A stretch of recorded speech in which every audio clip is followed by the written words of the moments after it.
detail. The government has decided to reduce the price of domestic LPG cylinders by 200 rupees per cylinder for all consumers. A decision in this regard was taken in the Union Cabinet meeting in New Delhi.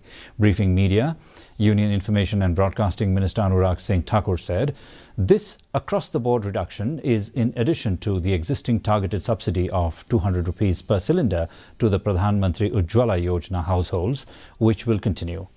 Now, the benefit for Ujjwala beneficiaries stands at 400 rupees per LPG cylinder.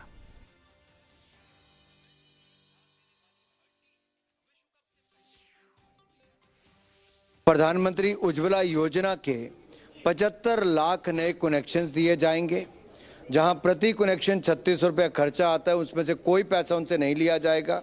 मुफ्त में connection, मुफ्त में cylinder दिया जाएगा।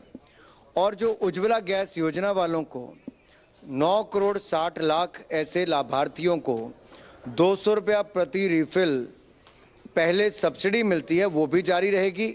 और ये 200 रुपया cylinder का दाम कम होगा तो उज्ज्वला वालों को 400 रुपये का लाभ, और बाकी जो हमारे उपभोक्ता हैं, लगभग 33 करोड़ उपभोक्ता डोमेस्टिक एलपीजी गैस के, उनको 200 रुपये की प्रति सिलेंडर राहत मिली है।